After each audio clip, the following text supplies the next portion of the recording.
There is a man by the name of James Gillespie who is a 3-year member of the Denver Rotary Club, who is truly passionate about mental health and homelessness and has made it his career and his job. And he will introduce Andrew Romanoff, our speaker. So let's show Andrew that we are not boring people, all right?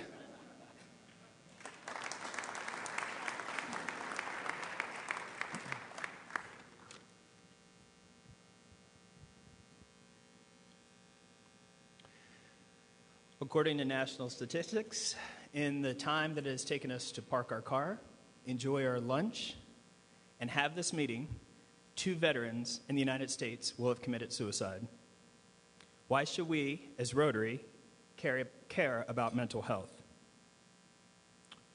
In today's day and age, the young high school student packs his backpack. Math homework, check. Geography textbook, check. Bag lunch, check. A weapon filled with specific intent, check. Why should we as Rotary today care about mental health? In our work lives, in our home lives, where the high demands of a stressful work environment in a competitive global economy can leave us with only the leftovers to give our family members when we get home. Why should we as Rotarians care about mental health? And as individuals, today at this moment, can you say the following things about yourself? I'm at peace with myself. I'm at peace with others. I'm happy. I'm resilient. Why should we as Rotarians care about mental health? To explore this, we have a guest today, Andrew Romanoff. Andrew Romanoff became President and Chief Executive Director of Mental Health of America in 2015. Mental Health America is Colorado's leading advocate for the prevention, early intervention, and effective treatment of mental illness. Romanoff served in the Colorado House of Representatives from 2001 to 2009 and as the Speaker of the House from 2005 to 2009. He won the bipartisan acclaim as one of the most effective legislative leaders in America. His leadership earned recognition from more than 50 state and national organizations, including Governing Magazine, which named him 2008 Public Official of the Year. Romanoff earned his bachelor's degree with honors from Yale, a master's degree in public policy from the Harvard's Kennedy School of Government, and a Juris Doctorate from the University of Denver's Strom College of Law. Please welcome Andrew Romanoff.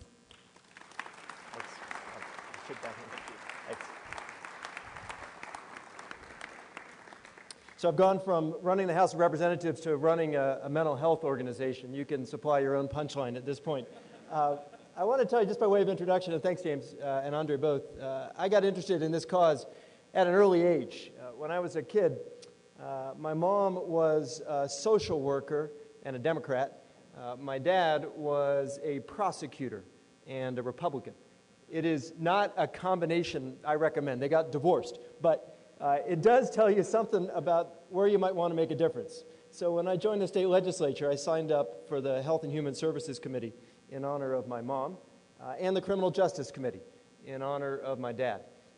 And I think if you just spent a week with me on those committees at the Capitol, you could see how our failure as a state to prevent some problems up front can really come back to bite us in the budget on the back end. I want to start today just by asking you a question. What's the first thing you noticed about me when I came up? Right, it's a sharp crowd. So, my arm, my shoulder, actually. This is an accident I sustained on a tennis court made of concrete, not of grass, it turns out. How many of you thought when you saw me that this sling and the accident that it must be addressing was just a product of my imagination or a character flaw? How many of you thought that I should be institutionalized on account of it, or incarcerated, or burned at the stake?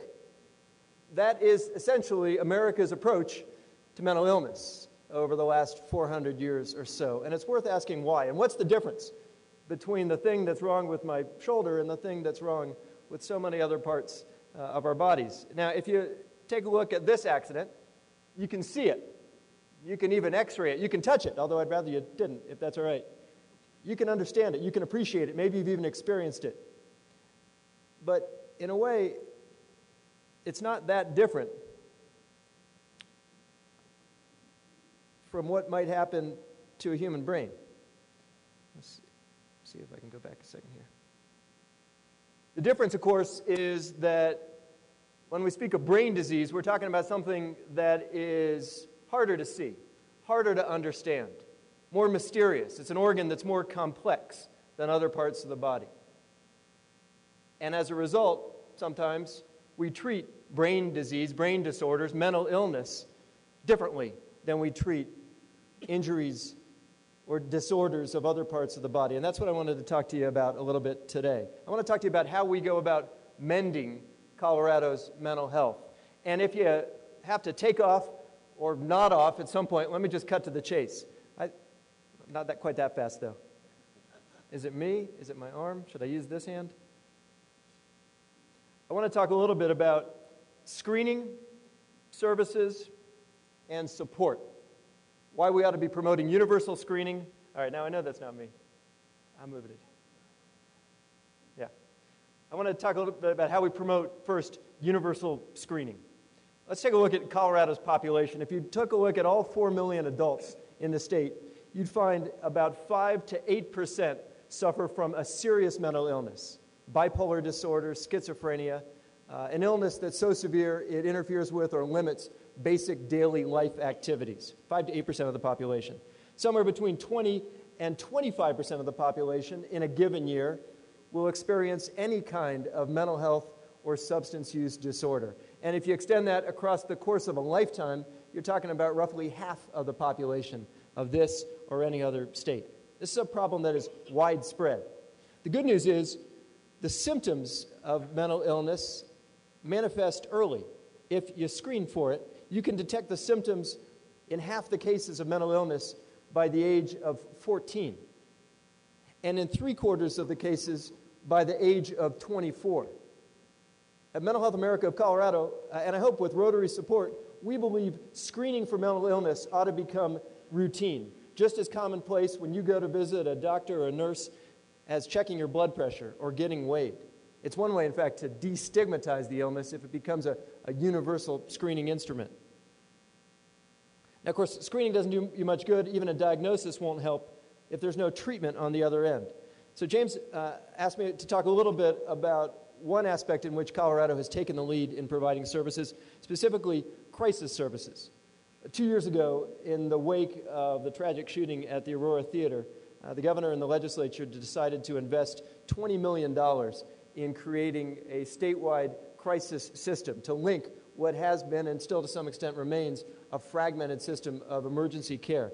And in particular, the administration created a 24/7 hotline, a crisis line staffed by more than 40 professional counselors for which there are no wrong calls. So if you dial 844-493-TALK, 844-493-TALK, and there's some brochures with that number on the table in the front, you'll find at any time of day a counselor who can talk you through the crisis that you're experiencing. That's not the extent of the crisis system. The investment also paid for 14 walk-in crisis centers across the state, for 8 crisis stabilization units that provide intensive inpatient care, for another half a dozen respite care units that provide less intensive residential care for folks around the state, and a series of mobile crisis response units, which consist of mental health professionals and law enforcement officials and peers who can help attend to needs before they become full-blown crises, without the need, in other words, to walk into a crisis center. So that's, in some ways, the back end on the crisis side. I'd argue we're not doing enough as a state or a nation to invest in early intervention, in treatment. And that's important because the good news here is treatment works. If you look at other diseases like heart disease, you'll find treatment effective in roughly 50% of the cases. But if you look at schizophrenia, effective, appropriate treatment can arrest the symptoms, manage the disease in 60% of the cases. And in 70% in instances of depression, or 80% in cases of bipolar disorder. So this is a set of diseases that are widespread but treatable if services are available. And that's the bad news. They're not. In fact, if you look at the population of adults in Colorado who experience any mental illness, you'll find only 40% receive treatment. Let me just pause on this point for a minute. Imagine that more than half of the population in the United States who suffered from cancer didn't get any treatment. There would be a national outcry. But that's the case with respect to mental illness. In fact, if you look at instances of substance abuse, you'll find only 15% receiving treatment. So 80% of folks, 85% in the case of substance abuse, going without treatment. And it's not that their problems go away. It's just that as a state, we've decided to treat them in a different way. And we picked a pretty expensive way to do that. This state ranks dead last in the number of psychiatric beds per capita. So folks with serious mental illness will find about 1,300 beds to meet their needs in Colorado. There are 4 times as many prison cells for people with serious mental illness. So we've chosen a back-ended approach here too. We spend about $30,000 a year on a prison cell and upwards of $100,000 just to build one. This is an awfully expensive approach to take to mental illness. That's why I mentioned earlier my mom's side of this argument. Investing in early intervention and screening is probably more effective than treating mental illness in the criminal justice system, which has become the single largest source of care for folks in Colorado who experience mental illness. And it's not just Colorado. If you look across the country, you'll find inmates with mental illness account for roughly 55% of the population in state prisons and 65% of the population in local jails. Folks with mental illness are getting care to some extent, but they're getting it in the criminal justice system instead. And of course, many of them are not getting care at all. They wind up on the streets, living under bridges or in cars. Serious mental illness accounts, by some estimates, for roughly a third of the adult homeless population. And any mental illness afflicts upwards of 70 or 80% of that population. So another consequence of not treating mental illness up front. Of course, the most tragic consequence in some ways is what it does to someone's lifespan. If you look at the population of American adults with serious mental illness, you'll find their life expectancy on average is roughly 25 years less than those without mental illness. Why is that? Is it because they're taking their own lives? In some cases, the answer is yes. But in many cases, it's because the same mental illness that disrupts their cognitive ability also impairs their chances of attending to their other physical needs. So they die, on average, 25 years sooner than someone without a serious mental illness. That puts their life expectancy roughly where the American adult stood 100 years ago. We're condemning folks with serious mental illness to a lifespan about a third less than the rest of us. And of course, as James alluded to in his introduction, suicide remains the most tragic consequence. There was a survey of high school students in Colorado just 2 years ago, and it found, alarmingly, that 7%, 1 out of about every 14 students in Colorado's high schools, had attempted suicide, and twice as many had seriously considered suicide. This is a problem that afflicts not just Colorado, which has one of the nation's highest rates of suicide, but every state. In fact, this year, 40,000 Americans will die by suicide. That's an American every 13 minutes. Imagine that another country declared war on the United States and started killing Americans every 13 minutes, took 40,000 American lives a year. We would be at war. This is just a much quieter war. And it's the consequence, in part, not just of a shortage of services or early intervention or the screening that we're promoting. It's also a consequence of stigma. I know this is a priority for Rotary, and thank you for making it an initiative. But there's a lot more we can do, I think, to replace the stigma that still afflicts this set of illnesses with the support people deserve. There was a survey of Coloradans in the biennial Colorado Health Access Survey. It asked a couple questions of those who said they were in need of mental health care. 20% said they would be concerned about what would happen if someone found out they had a problem. And 30% said they didn't feel comfortable talking with a health professional about what they considered to be personal problems. Maybe you got a loved one. Maybe you yourself have experienced a mental health disorder. So much stigma and self-stigma attaches to these diseases, and so much dysfunction is a product of the disease itself that folks who need care aren't getting it, and they're dying as a result. This issue is a matter of life and death, and it's not just an abstract issue for me or for my family. This is a woman some of you may have met. She lived in Denver, worked at the Denver Art Museum, and she was my first cousin. She was a little sister to me. She was a graduate of Indiana University and University of Pennsylvania Graduate School. She took a job. She left Denver a couple years ago to take a job in San Francisco at a high-tech firm named Salesforce. She's a very beautiful, well-educated young woman. And on New Year's Day, about 9 months ago, while her mom and dad and I, my aunt and uncle and I, were celebrating New Year's Day, my cousin Melissa walked into the backyard and killed herself. It was the worst imaginable act, one that we're going to spend the rest of our lives trying to understand, because it came without any warning, without any evidence of the depression she must have been suffering. And if you want to know what happens to mental illness when it is undetected and undiagnosed and untreated, this is one of the consequences.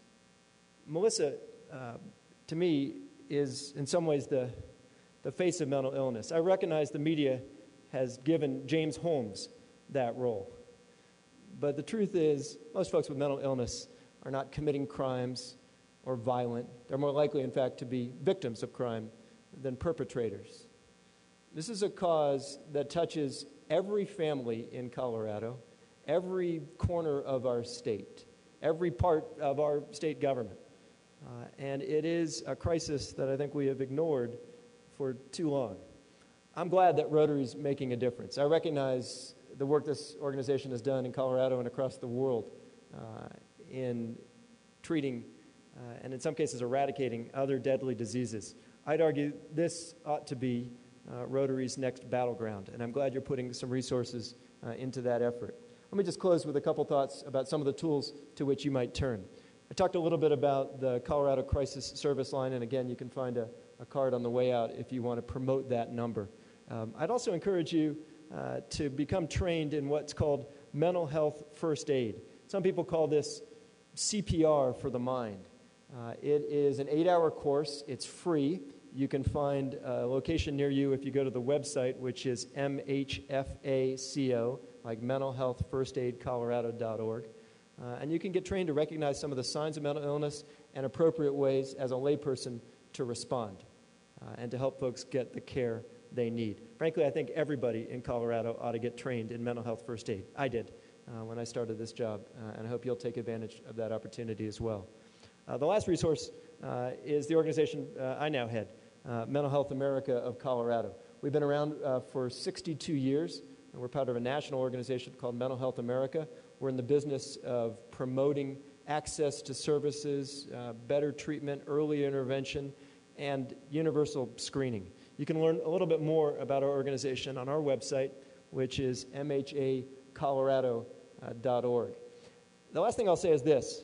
If you went to a doctor and you had a separated shoulder or a lump or a bump somewhere in your body, and your doctor said, well, you know, that may be a problem, may even be cancerous. Why don't you come back when it reaches stage 4? The doctor would be disbarred. But essentially what we've done to mental illness is ignored the symptoms until they reach stage 4. Mental Health America nationally is arguing that we ought to intervene before stage 4. That's a slogan we've trademarked. And I hope as parents, as employers, as community leaders, as human beings, we'll take some inspiration from that approach. We'll intervene before stage 4. Thanks for sharing your time with me. Do you have time for questions? So we do have a couple of minutes for a couple of questions. So Andrew, Sure. if you want to field them.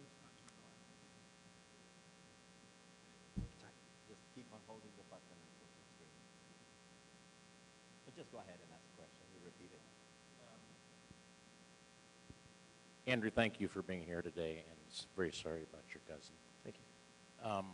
I just want, in case you're not going to do this, Andre, I just want to make sure our members have a little bit more of an idea of our mental health initiative.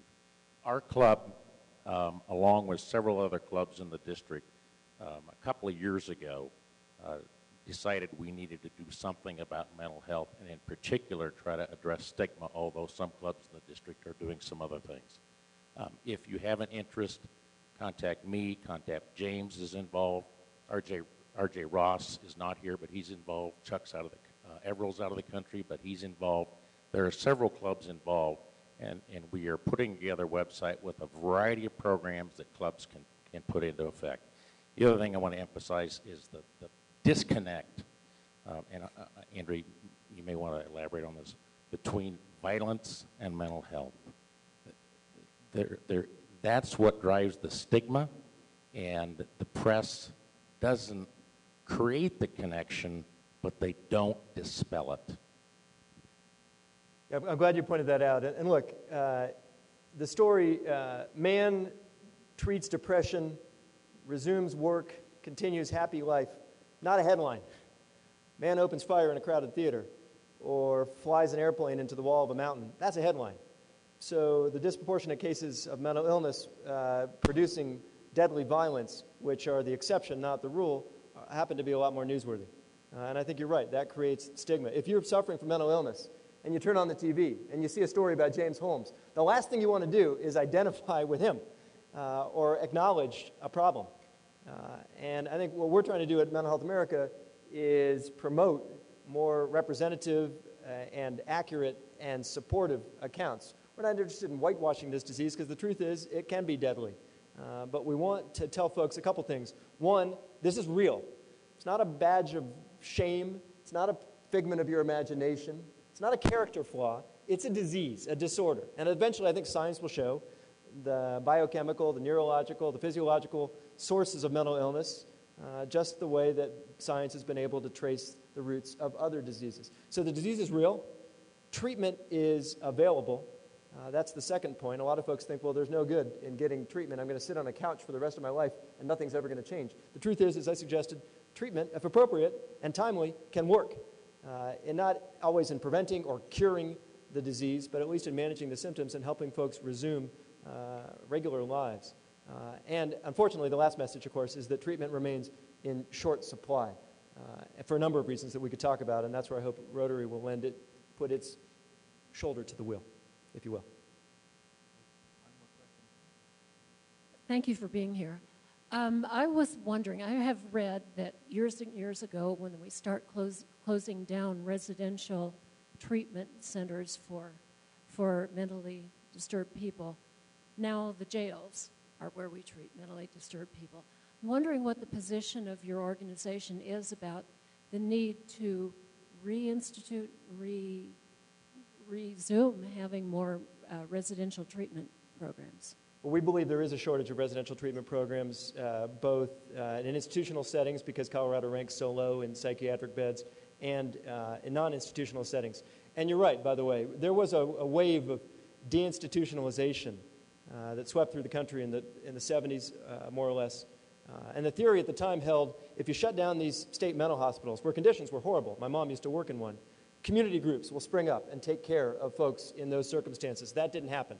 So a lot of the people with those diseases ended up on the streets or dead. And in some ways, what was called deinstitutionalization really ought to be called transinstitutionalization, because as you said, we move folks from one institution to another. I'm just arguing that turning the criminal justice system into our chief source of treatment for folks with mental illness is probably the most expensive and least therapeutic approach that we could take. We have time for one more question. Yes, I was wondering if what you would envision would be the steps for the medical professional structure and culture in order to get to the point where screening was a part of the accepted procedure along with normal physical exam. Yeah, I'm glad you asked that question, Dan. So there is good news here, too. Colorado is taking a lead in integrating mental or behavioral health into the primary care system. In fact, there's a large state grant and a task force working at doing exactly that, getting providers in the primary care system trained to administer a screening instrument, and ideally, beyond that, to actually offer care in an integrated setting. Here's why. If you are lucky enough to get a diagnosis, so your mental illness does not go, as my cousins did, undiagnosed, but you're told you need to go across town to the mental health center, which are doing fabulous work, chances are you're not going to make that trip because of the stigma that attaches to the name on the building, because of the logistical concerns. You're better off getting treated on site. And if we could figure out a way to integrate those services, starting with screening, using some of the instruments that are available, I think we're more likely to reduce the attrition. The truth is, when you walk into a doctor's office now or you meet with a nurse or a physician assistant, he or she doesn't ask, do you want to be weighed? Do you want me to check your blood pressure? It's a matter of routine. And if we make mental health screening similarly universal, similarly commonplace, in some ways we can sidestep the debate over stigma. Reducing stigma is the goal because we want to make it more likely for folks to seek the care they need. But if we can deliver that care automatically, in effect, at least at the screening and diagnosis stage, in some ways I think we can make it more likely for folks to treat this just like any other illness, just one that happens to be a lot more complex and still mysterious. I have one quick question about the 844 number, which seems like a great resource, but, you know, if you need it, are you going to think, is there a feed-in from 911? Are these 911 operators trained to hand off the call? That's a good question, and I don't actually know the answer. Maybe somebody else does. The goal is to get that number, 844-493-TALK, just as well known as 911 or 411. It's not, and it's longer, and maybe we need to get it shorter, like, say, 3 digits. But I'm hoping the system can cross-pollinate in the way that you're suggesting. I don't know the answer. I'll try to find out. Thank you very much. Sure. Let's hear it. Andrew? Thank you very much. Don't sit down yet. Don't sit down.